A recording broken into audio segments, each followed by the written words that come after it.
चलिए देखिए एक टॉपिक सुनिएगा, ये है एस्केप वेलोसिटी। सुना होगा नाम जी, बहुत ज्यादा इंपॉर्टेंट है, बहुत बहुत बहुत ज्यादा इंपॉर्टेंट है। क्या होता है एस्केप वेलोसिटी?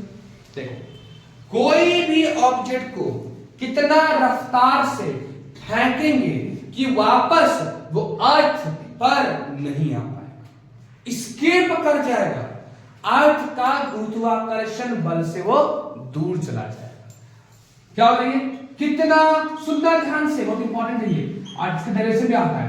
कितना मिनिमम वेलोसिटी हमें चाहिए, कितना मिनिमम वेलोसिटी हमें चाहिए कि वो चाहिए जिससे हम ऑब्जेक्ट को फेंकें, हम ऑब्जेक्ट को फेंकें और ऑब्जेक्ट अर्थ पर ना लौट पाए, या यूं कहें तो वो ग्रेविटेशनल फील्ड अर्थ का स्केप कर जाए, अर्थ का है ना, उसको स्केप कर जाए। इसका मतलब क्या है? मान लो ये है तुम्हारा अर्थ, ठीक है, ये रहा m mass of the earth. कोई ऑब्जेक्ट को कितना रफ्तार से फेंकेंगे, ये है स्केप ve, कितना रफ्तार से फेंकेंगे कि वो अर्थ का, मान लेते हैं ये अर्थ का ग्रेविटेशनल फील्ड है बेटा, मतलब इतना तक के अर्थ अपना बल लगा सकता है। ये इसके बाहर चला गया, अगर इसके बाहर आ जाएगा ना तो फिर ये इसके अंदर वापस नहीं आ सकता, खींच नहीं पाएगा। तो लिखेंगे एस्केप वेलोसिटी इज, सुनिएगा, डिफाइंड एज मिनिमम वेलोसिटी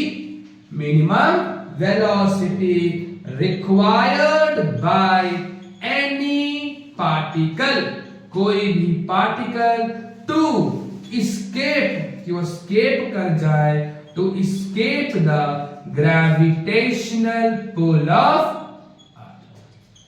बात समझ में है कि नहीं? वापस अर्थ पे वो नहीं आ पाएगा। डेरिवेशन देखना, मान ले कोई चीज को हम फेंक रहे हैं, उसके पास मास m, तो क्या हो उसके पास काइनेटिक एनर्जी। ये आपका मास है, फिर कैसे करके ऊपर फेंक रहे हैं, तो इसके पास क्या देंगे हम उसको, रफ्तार देंगे ना, तो मास था, तो क्या हो जाएगा, हाफ mv²। अगर ये ऑब्जेक्ट ऊपर जा रहा हाफ mv² से, तो सब कुछ खींचेगा नीचे, अर्थ खींचेगा, अर्थ जो फोर्स से खींचेगा उसका नाम है ग्रेविटेशनल पोटेंशियल एनर्जी। कितना होता है? Gm bye r। m का मतलब है कि नहीं? क्या लिखेंगे? Kinetic energy of body is provided by, इसको कौन दे रहा है बताइए? Gravitational potential energy of. नहीं समझ में आया? अगर हमने को कोई फेंकेगा ऊपर तो नीचे गिरेंगे ना जी, नीचे क्यों गिर रहे हैं? अर्थ लगा रहा है एक्सेलरेशन, जिसका वैल्यू है g, उसके कारण क्या हो रहा है? Gravitational potential energy. अरे हाँ ना बोलो, तो अब बताओ मुझे ना, k क्या हो जाएगा?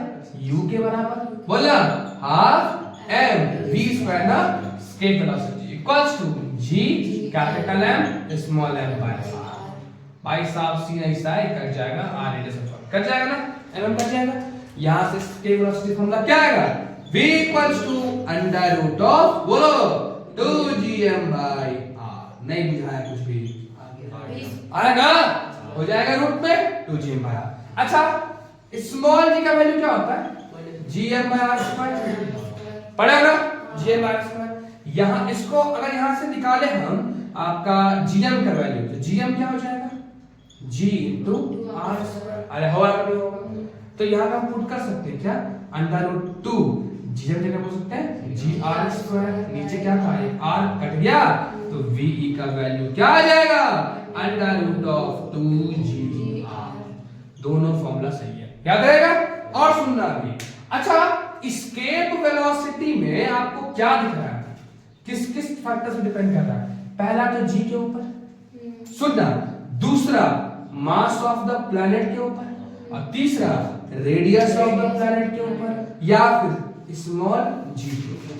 अरे हाँ ना बोलो, g universal gravitational constant m mass of the planet, क्योंकि ऑब्जेक्ट का मास तो कट चुका है, r radius of the planet, g acceleration due to gravity of the planet. बराबर है कि नहीं?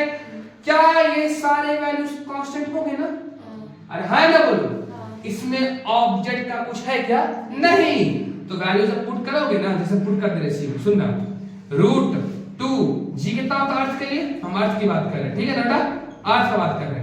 9.8 कितना होता है रेडियस? 6.4 10 का पावर 6 होगा, वैल्यू आएगा 11.2 किलोमीटर पर सेकंड।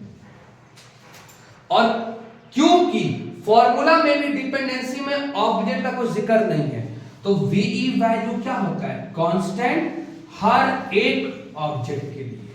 नहीं समझ में आया? मतलब कि अगर एक पेन को फेंके और एक क्या बोल सकते हैं पहाड़ को फेंके, दोनों को मास में दोनों का बहुत अंतर है, लेकिन फिर भी दोनों का रफ्तार कितनी हमको 11.2 किलोमीटर पर सेकंड। बात समझ आया कि नहीं? तो अगर इसको फेंक रहे हैं, तो इसको अगर अर्थ के बाद फेंकना है तो वी नीड दिस वेलोसिटी, और हमको फेंकना है तो वी नीड क्लियर हो गया अच्छे से?